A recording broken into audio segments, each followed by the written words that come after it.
एक बार फिर से आप सभी का स्वागत है मेरे प्यारे दोस्तों आपके अपने यूट्यूब चैनल पर। मेरे प्यारे दोस्त, अगर आप एमए फर्स्ट ईयर में हैं और आपने गृह विज्ञान ले रखा है तो इस वीडियो को पूरा देखिएगा, क्योंकि वीडियो में जो है काफ़ी ज़्यादा मज़ा आने वाला है और वीडियो आपके लिए काफ़ी ज़्यादा इंपॉर्टेंट भी होने वाला है। ठीक है, इंपॉर्टेंट इसलिए होने वाला है क्योंकि हम बात करने वाले हैं गृह विज्ञान के पेपर नंबर 1 के बारे में, जिसका नाम है आहार एवं पोषण विज्ञान। ठीक है, ये आज आपकी 8वीं क्लास होने वाली है। अगर आपने इसके पहले की 7 क्लासें प्लस एक सिलेबस का वीडियो नहीं देखा है तो उन सारी चीज़ों को आप जो है चैनल पर जाके आराम से देख सकते हैं, उनसे लाभान्वित भी हो सकते हैं। चलिए देखते हैं आज का जो प्रश्न है वो पूछा गया है, भोजन संरक्षण की विधियों की विवेचना कीजिए। मतलब यहाँ पे आप जो है भोजन का संरक्षण, जैसे आप न के घर में, आपके घर में क्या, हर आदमी के घर में भोजन बनता है, खाना बनता है। ठीक है, किसी के यहाँ कम पड़ जाता है, किसी के यहाँ बच जाता है, तो जो बच जाता है खाना तो उसका आप संरक्षण कैसे करेंगे, ये सारी चीज़ें जो है यहाँ पे बताई गई हैं। या उस प्रकार का भोजन है, कोई भी भोजन है तो उसका आप बचाव कैसे करेंगे, ये बताया गया है। तो यहाँ पे उत्तर में आपको लिखना होगा कि भोजन संरक्षण की मुख्य 5 विधियाँ हैं। कितनी? 5 विधियाँ बताई गई हैं। पहली विधि विधि बताई गई है ठंडी विधि द्वारा, मतलब कि फ्रिज वगैरह में रख के। दूसरा बताया गया है निर्जलीकरण, ठीक है, उसमें पानी वगैरह ना हो, ऐसा कुछ बताया गया है। तीसरा बताया गया है उष्णता द्वारा, ठीक है। चौथा आपका बताया गया है किरणयन द्वारा, ठीक है। उसके बाद पांचवा रासायनिक पदार्थों द्वारा। ये आप 5 प्रकार से किसी भी भोजन का आप जो है क्या कर सकते हैं, संरक्षण कर सकते हैं। ठीक है, बात करते हैं ठंडी विधि द्वारा का, पहले देखते हैं। तो हर भोज्य पदार्थ के संगठन स्वभाव विशेषता में अंतर होता है। ठीक है, जहाँ तक एक और आर्द्रता भोज्य पदार्थ को नष्ट हो करती है, मतलब बता रहे हैं कि जो आर्द्रता होती है वो भोज्य पदार्थ को नष्ट करती है। वही कुछ भोज्य पदार्थ ऐसे भी हैं जिनकी नमी हटा दी जाए तो वे खराब हो जाते हैं। मतलब कुछ भोज्य पदार्थ ऐसे होते हैं जिनमें आप नमी हटा देते हैं तो वो क्या हो जाते हैं, खराब हो जाते हैं। उनकी सुरक्षा के लिए आर्द्रता बनाना आवश्यक होता है और उनकी आर्द्रता बनाए रखने के लिए आवश्यक है, मतलब कह रहे हैं कि उनकी आर्द्रता बनाना आपके लिए आवश्यक हो जाता है और उनको बनाए रखना भी आपके लिए मजबूरी ही हो जाती है। बात करें घरेलू विधियाँ, घरेलू संरक्षण विधि के अंतर्गत क्या आता है मेरे प्यारे दोस्त,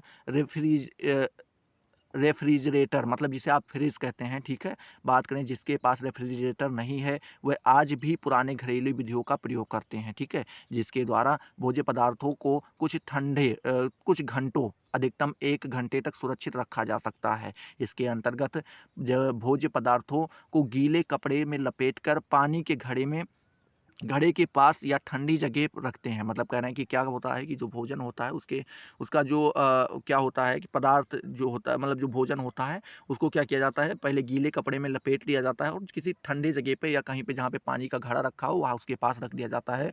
घड़े के पास रेत रख कर जिसमें भोज्य पदार्थ रखे जाते हैं, मतलब कहते हैं घड़े के पास रेत रखा होता है उसी पे भोज्य पदार्थ रखे जाते हैं तो वो ठंडक बनाए रखता है। ठीक है, बात करें घरेलू विधियों, वे विश्वसनीय विधि या साधन रेफ्रिजरेटर है। मतलब कह रहे हैं कि जो आप देखें तो घरेलू विधियों में जो सबसे ज़्यादा विश्वसनीय या फिर सुविधाजनक है वो कौन-सा है, आपका फ्रिज आ जाता है। बात करें एक समय में रेफ्रिजरेटर विलासात्मक वस्तु थी, मतलब कह रहे हैं कि विलास करने के लिए सारी चीज़ें प्रयोग की जाती थीं, जैसे कि जो चीज़ें जैसे पानी ठंडे करने के लिए, बेकार में जब पानी आराम से वैसे भी ठंडा हो सकता है तो इन सारी प्रकार की चीज़ों के लिए। ठीक है, आज यह आवश्यकता बन गई है।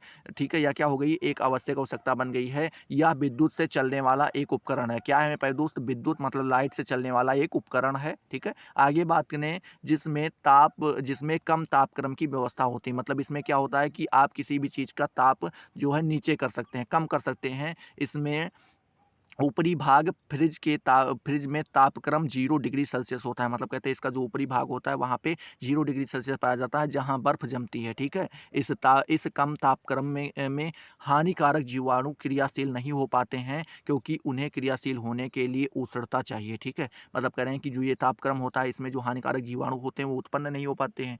ठीक है, उनको क्रियाशील होने के लिए क्या होना चाहिए, उष्णता होनी आवश्यक है, जो उन्हें फ्रिज में नहीं मिलती है। ठीक है, बात करें अतः जीवाणु की उनमें वृद्धि नहीं हो पाती है। उनका स्वाभाविक क्या है दोस्त, उनका स्वाभाविक क्रिया रुक जाती है। भोज्य पदार्थ सड़ने से बच जाते हैं। ठीक है, फल, सब्जियां, दूध, अंडा, मांस को घर के प्रयोग हेतु फ्रिज में सुरक्षित रखा जा सकता है। ठीक है, अब हम बात करते हैं दूसरे बारे में, व्यावसायिक विधियां। तो व्यावसायिक विधियों में बताया गया है कि रेफ्रिजरेटर की थोड़ी मात्रा में तथा कम समय के लिए, ठीक है। भोज्य पदार्थ को सुरक्षित किया जा सकता है। व्यावसायिक स्तर पर संरक्षण के लिए फ्रिज उपयोगी उपकरण नहीं है, ठीक है। कहते हैं कि इसके लिए कोल्ड स्टोर, ठीक है, या चिल स्टोर जिसे स्टोरेज जिसे कहते हैं, कोल्ड स्टोर स्टोरेज या फिर चिल्ड स्टोरेज विधियों का प्रयोग किया जाता है। जैसे आप कोई जब व्यवसायिक चीज़ें जैसे आलू रखना चाहते हैं कि सड़ने ना पाए ज़्यादा समय के लिए, तो उन सारी चीज़ों के लिए आपको क्या करना पड़ता है, कोल्ड स्टोरेज या फिर चिल्ड स्टोरेज में इन सारी चीज़ों को रखना पड़ता है। बात करें कोल्ड स्टोरेज के बारे में, तो यह वह संग्रह घर है जिसका जहाँ का तापक्रम 0 डिग्री फ़ारेनहाइट से लेकर के 30 डिग्री फ़ारेनहाइट तक रहता है, ठीक है। इस प्रकार के कोल्ड स्टोरेज सभी बड़े शहरों में होते हैं, ठीक है, सभी बड़े शहरों में पाए जाते हैं, जहाँ फल सब्जियाँ संरक्षित रखी जाती हैं, ठीक है। बात करें इन कोल्ड स्टोरेज में उन भोज्य पदार्थों को रखा जाता है जिनके एंजाइम की क्रिया इस तापक्रम मतलब 0 डिग्री फ़ारेनहाइट से लेकर के 30 डिग्री फ़ारेनहाइट से कम होती हैं, ठीक है, हो जाती हैं। बात करें तथा इन भोज्य पदार्थों के जीवाणु की वृद्धि नहीं हो पाती है। इन कोल्ड स्टोरेज में फल, सब्जी, अंडा, मांस, मछली रखे जाते हैं, ठीक है। अब हम बात करते हैं चिल्ड स्टोरेज के बारे में, तो यहाँ पे बताया गया है कि यहाँ वस्तुओं को लंबे समय तक नहीं रखे जाते हैं, मतलब यहाँ पे ज़्यादा समय तक नहीं रखा जाता है।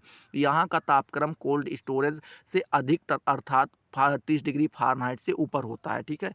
ताज़े फल एवं सब्जियों के लिए 35 डिग्री फ़ारेनहाइट, अंडे और दूध के लिए 35 से 40 डिग्री फ़ारेनहाइट और पनीर चीज़ के लिए क्या किया जाता है, 45 डिग्री फ़ारेनहाइट होता है, ठीक है। बात करें सावधानियाँ आपको क्या रखनी होती है, तो ठंडी विधि द्वारा भोज्य पदार्थों को सुरक्षित रखते समय बस वह सब शर्तें मान्य हैं जो फ्रिज के साथ होती हैं, ठीक है। मतलब कहते हैं वो सारी शर्तें आपको ध्यान में रखना होता है। पहली यहाँ पे शर्त बताई गई है कि कोल्ड स्टोरेज या फिर जिसे चिल स्टोरेज कहते हैं, कमरे के तापक्रम में परिवर्तन नहीं होना चाहिए। दूसरा बताया गया है कमरा बार-बार ना खोला जाए, अधिक से अधिक 24 घंटे में 2 बार वह भी 10 मिनट से अधिक के लिए नहीं चाहिए, ठीक है। आगे बात करते हैं तीसरे नंबर पे, तो कमरों की पूर्ण आर्द्रता जो ताकि भोज्य पदार्थों की आर्द्रता समाप्त न हो या कम ना हो, ठीक है, मतलब कह रहे हैं, ठीक है। चौथा यहाँ पे बताया गया है कि इन कमरों की वायु संरक्षण और संवातन की उचित व्यवस्था होनी चाहिए, ठीक है। अब हम बात करते हैं अगले बारे में, यहाँ पे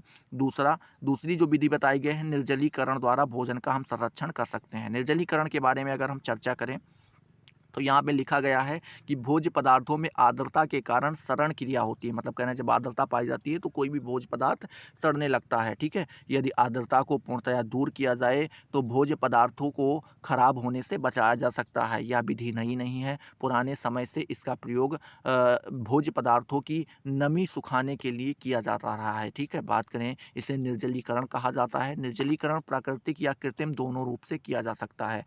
प्राकृतिक रूप से निर्जलीकरण कैसे किया जाता है, तो इसमें बताया गया है कि इस विधि के लिए प्राकृतिक स्रोत सूर्य के तेज जिसे आप प्रकाश कहते हैं, धूप कहते हैं, का प्रयोग किया जाता है। भारत में चिप्स, ठीक है, उसके बाद चिप्स, बड़ी, पापड़ जो साल साल भर के लिए संरक्षित करके रखे जाते हैं, इस विधि से आर्द्रता रहित किए जाते हैं। मतलब कह रहे हैं कि इसमें जो है चिप्स होता है, बड़ी होती है या फिर पापड़ होता है, ये सारी चीज़ों को जैसे साल भर रखा जाता है, तो इसका एक ही कारण है कि इनको क्या किया जाता है, प्राकृतिक रूप से निर्जलीकरण इनका किया जाता है। बात करें टमाटर, मेथी, पुदीना, गोभी, मिर्ची, ठीक है, ये सारी चीज़ें आदि सब्जियों को काट कर, ठीक है, उसके बाद क्या करें, धागे में भिगोकर या चादर में धूप पर सुखाया जाता है, ठीक है, जिसमें ध्यान रखना चाहिए कि धूप कम ना हो, ठीक है, मतलब धूप कम नहीं होनी चाहिए, अच्छी खासी धूप होनी चाहिए, जिसमें सब्जियों का रंग खराब हो जाता है, ठीक है। और यदि धूप तेज होती है तो सब्जियां क्या हो जाती हैं, झुलस जाती हैं। मतलब कह रहे हैं अगर धूप कम होगी तो सब्जियों का रंग खराब हो जाएगा, और ज़्यादा धूप तेज है तो सब्जियां क्या हो जाएंगी मेरे प्यारे दोस्त, झुलस जाएंगी, ठीक है। बात करें खेती में उगी अनाज, दाल को तोड़कर, मतलब कह रहे हैं कि खेती में जो अनाज उगते हैं या दालें उगती हैं उनको तोड़कर भी प्राकृतिक विधि से सुखाया जाता है, ठीक है। अब कृत्रिम विधि कौन सी है उसके बारे में भी देख लेते हैं। तो कृत्रिम विधि ये बताया गया है इसमें कि इसमें प्राकृतिक ताप धूप का प्रयोग नहीं किया जाता है, इसीलिए कृत्रिम विधि कहा जाता है। इस विधि में विभिन्न उपकरणों द्वारा गर्म हवा पास करके, ठीक है, भोज्य पदार्थ का निर्जलीकरण किया जाता है। यहाँ पे गर्म हवा दिया जाता है तो वो क्या हो जाता है, सूख जाता है। ये उपकरण निम्न प्रकार से हैं, ठीक है, यहाँ पे बताया गया है ड्रम डायर, ठीक है, फिर टर्नर डायर, फिर उसके बाद वैक्यूम, ठीक है। उसके बाद क्या बताया गया है, सेल्फ ड्रायर, फिर उसके बाद रोटरी ड्रायर, फिर एयर लिफ्ट, ठीक है, एयर लिफ्ट ड्रायर, ये सारी चीज़ों का प्रयोग किया जाता है। पाउडर वाला दूध, मिल्क पाउडर, अंडे का पाउडर, मांस मछली, ठीक है। इसी विधि से बनाकर सुरक्षित रखे जाते हैं। मतलब बता रहे हैं कि ये क्या होते हैं कि इन्हीं विधि से इन सारी चीज़ों को रखा जाता है। तीसरी विधि जो आपकी है मेरे प्यारे दोस्त, वो क्या है?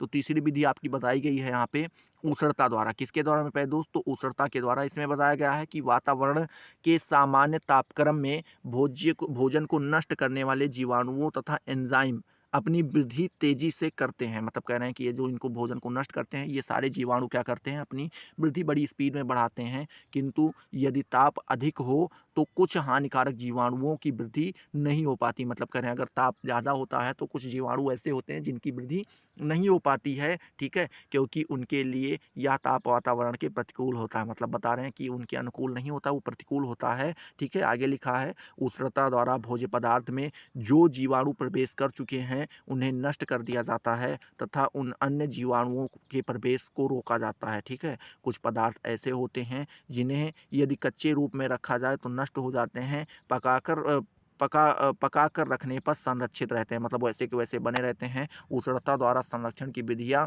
ठीक है, ये लिखा है पास्चुराइजेशन या फिर स्टेरिलाइजेशन द्वारा की जाती हैं। तो आई होप ये सारी चीज़ें आपको क्लियर हुई होंगी। अगर क्लियर हुई तो फटाफट वीडियो को लाइक करो, अपने दोस्तों के साथ शेयर करो। अभी तक अगर आपने चैनल को सब्सक्राइब नहीं किया तो सब्सक्राइब करके बेल वाले आइकन को जरूर प्रेस कर दो, जिससे आपको सारी नोटिफिकेशन मिलती रहें और आप उनसे लगातार लाभान्वित होते रहें। तो चलिए अगले वीडियो में मिलते हैं नए जोश नए टॉपिक के साथ। तब तक के लिए जय हिंद, जय भारत।